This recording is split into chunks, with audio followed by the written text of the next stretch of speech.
Well, good morning. I'm Brian Reagan, and this is Tyler Kelly. And Tyler, where are we coming to them from today? We're coming to them from the book of Psalms. That is correct. And we are going to be in the 52nd Psalm this morning. And we do have the Bible reading plan. If you're reading it and you go, hey, how come the one of them is duplicated? From here forward, all of the duplication issues are fixed. There was a glitch in the previous edition of the Bible reading plan. We fixed that going forward. So when you get your communion kits today, for those of Lake Butler Church of Christ, if you say, how come I got to read Acts 11 again? Don't worry about it. This will be the last time you'll have to read it twice in 2 days. Unless you just really want to someday to read it twice in 2 days. But that being said, since we covered Acts 11 yesterday, we're going to look at Psalm 52 this morning. And, oh man, Brother Tyler, why don't you go on ahead and read us the entirety of the 52nd Psalm? Okay. Psalm 52. Why boast you of mischief done against the loving kindness of God and the godly, O mighty sinful man, day after day? Your tongue devises wickedness, it is like a sharp razor working deceitfully. You love evil more than good, and lying rather than to speak righteousness, justice, and right. Selah. You love all destroying and devouring words, O deceitful tongue. God will likewise break you down and destroy you forever. He will lay hold of you and pluck you out of your tent and uproot you from the land of the living. Selah. The righteous also shall see and be in reverent fear and awe, but about you they will laugh, saying, See, this is the man who made not God his strength, but trusted in and confidently relied on the abundance of his riches, seeking refuge and security for himself through his wickedness. But I am like a green olive tree in the house of God. I trust in and confidently rely on the loving kindness and the mercy of God forever and ever. I will thank you and confide in you forever because you have done it. I will wait on, hope in, and expect in your name, for it is good in the presence of your saints. All right. Well, Tyler was reading that from the Amplified Classic. You say, well, I had some other words that, some of it helped make it a little bit clearer. I was having a hard time following in my Bible.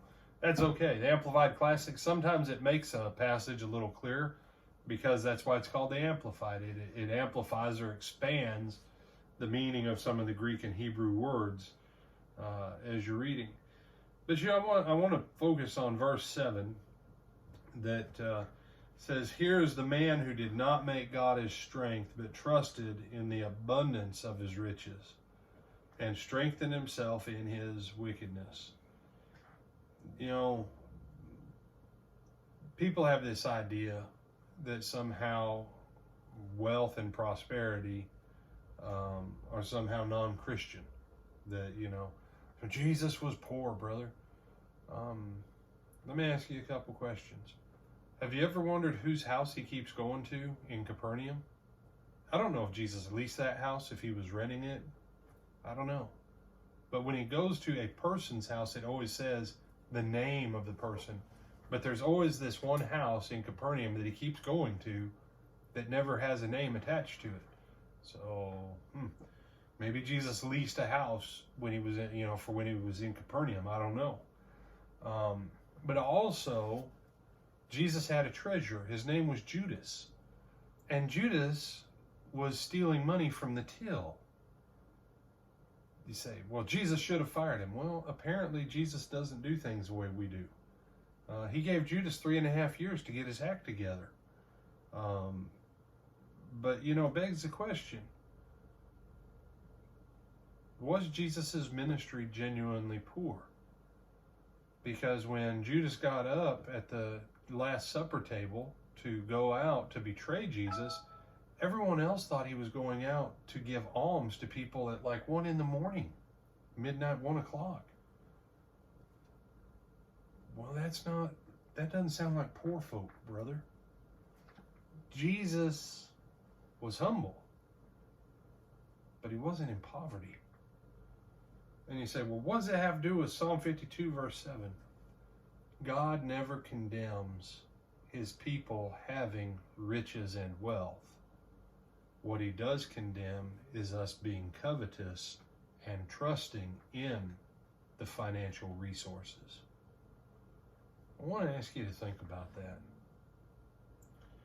Because by God's standards, most of us are rich. We really are.